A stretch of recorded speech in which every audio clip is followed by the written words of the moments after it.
Classic stalker movie Play Misty For Me is well worth watching. The only problem is, it's twice as long as it needs to be.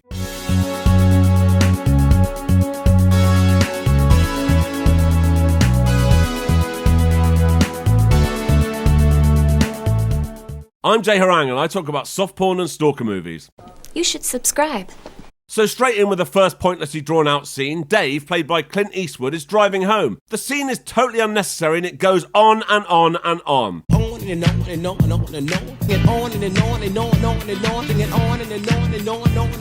And finally we get started. Dave works as a DJ on this radio show. Sadly he plays jazz, which is only fun for those who pretend to like it. Dave has a regular caller who always asks for the same thing. Hi, what'll it be?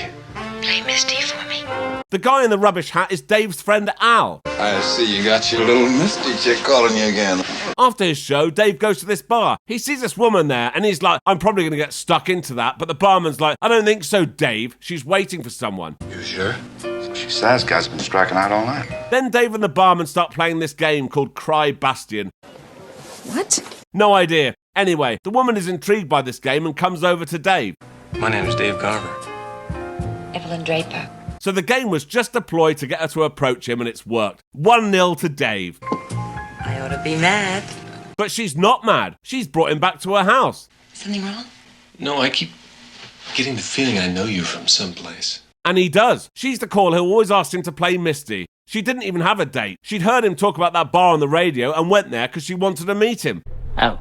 Dave's like, I'm kind of into this other woman at the moment and I don't want anything serious. And Evelyn says, yeah, me neither. But that's no reason we shouldn't sleep together tonight if we feel like it. Dave's like, yeah, good point, and then they bang. Next morning, Al comes over and tries to get Dave to go on a double date with him, but Dave's too busy for that sort of thing. But what's this? Hi. Why, hi there yourself. Evelyn has just come round to Dave's house unannounced with groceries and starts putting them away. Dave's like, what are you doing? What if I had a business meeting or was shagging someone else? So Evelyn gets upset as if he's the one being unreasonable. Dave feels a bit sorry for her, so lets her hang around. He says, look, I want to make it clear that this is a casual thing, and she seems to agree, so they bang. As she's leaving, it gets a bit weird. Where will I see you? I'll give you a call. If you want to keep playing these games, okay, but they're really not necessary anymore, not for me. Relationships are a lot of work. That's a bit odd, but then one of Dave's neighbours comes out and asks them to keep the noise down, as people are trying to sleep here. Evelyn's like, yeah, well, people are trying to talk here. When he asks how she'd like to tell that to the police... How'd you like to go screw yourself? Then she drives off as if nothing's happened, but Dave's now pretty certain she's mental. On his way into town the next day, Dave sees a girl that he thinks is his ex Toby. It's not her, it's her roommate Madeline who's borrowed her sweater. Toby has only just got back from a town that I'm struggling to pronounce. She didn't want Dave to know she was back. Apparently Dave was a cheat when they were together last time, and Toby doesn't want to go through all that again. Dave says even though he hates the fact she has a revolving door of roommates, he wants to be with her again, and no messing around this time. I can think of 1,000 reasons why we should try again. I need a couple of more days to try and figure out where I'm at. Dave goes back to the bar and Evelyn phones from outside asking to speak to him. But Dave says, tell her I'm not here. This hasn't gone down well. When he leaves, she sat in his car. I'd love a Coke. Not tonight. I gotta get to the station. Then she grabs the keys and runs off, so he has to grab her to get them back. Having some trouble, lady? Get lost! Yeah, get lost, assholes! Oh, dear. For context, this was made in 1971, and back then, women screaming obscenities in the street was unusual.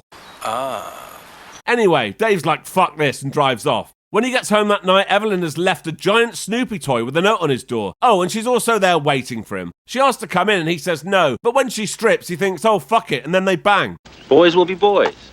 In the morning, she tries to arrange a date for Thursday, and Dave replies, I'll call you. When Evelyn leaves, Dave finds this written on his mirror. My goodness.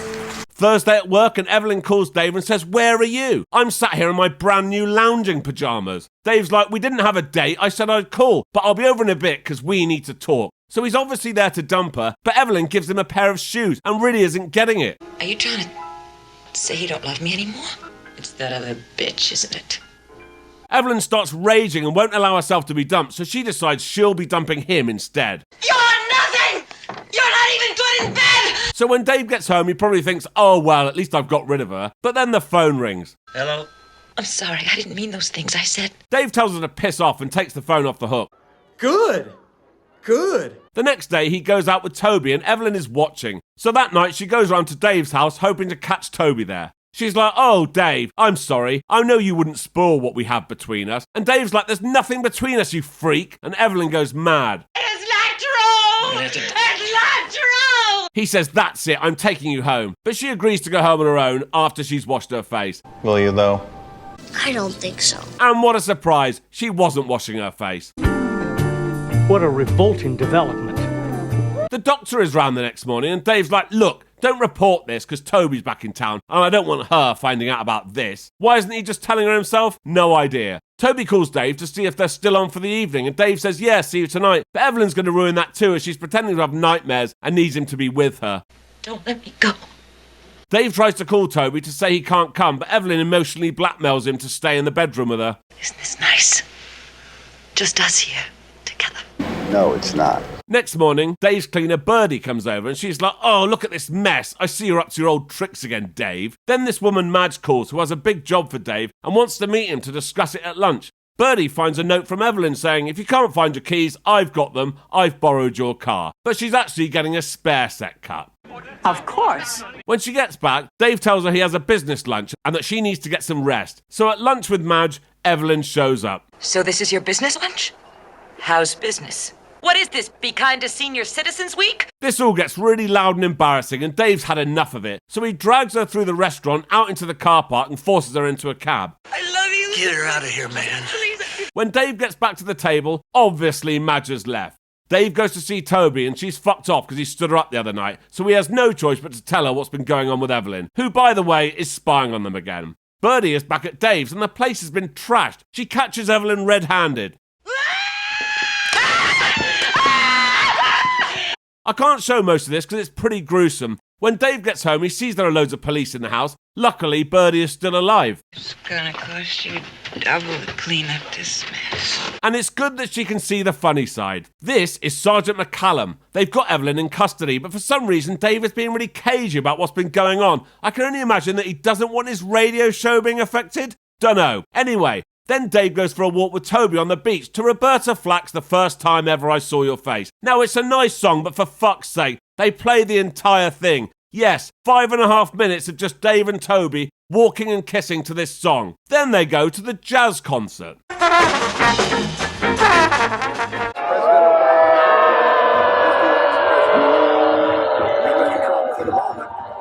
There's hardly any dialogue for the next 10 minutes apart from Toby explaining that she has a new roommate called Annabelle moving in today because Madeline, who we met earlier, is moving out. Oh, I see. Now we're treated to about 5 minutes of uninterrupted jazz. That may not seem like a lot if you're someone who pretends to like jazz, but as I'm not, this seriously drags on.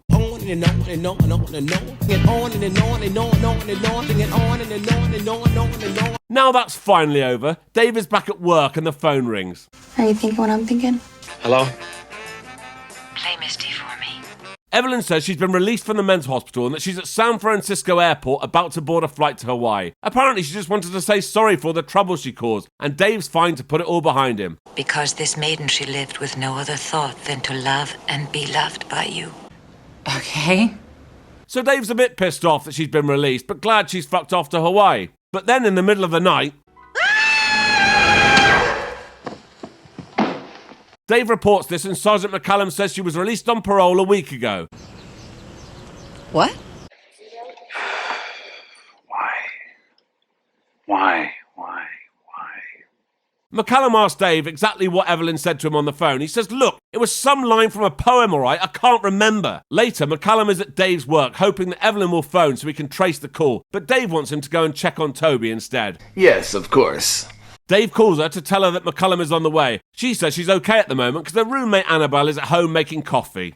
Hope you like cinnamon in yours. So Toby's roommate Annabelle is actually Evelyn. Yes, of course. Now things are beginning to make sense. Somehow, Dave puts two and two together. Every time someone realises something about Evelyn in this film, there's one of these zoom into the eyes shots. It's brilliant. When Dave tries to call Toby, it's Evelyn on the phone. We're waiting for you, David. So now it's a race against time. McCallum is on his way, but Dave is just behind him, while Evelyn is cutting up Toby's picture of Dave. She's also hacking away at her hair. I can't imagine that's going to do much damage because the hair on both these women is already rock bottom. True. McCallum gets there first, but Evelyn gets to him. Dave arrives just after and sees his body, so he's a bit more careful. He finds Toby in the bedroom, but it's a trap and Evelyn is waiting to pounce.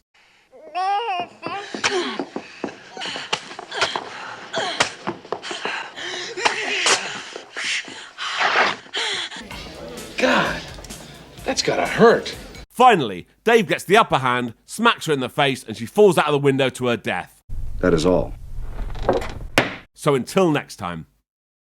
Thank you for watching. If you enjoyed this, please like and subscribe and check out this other video. Thank you.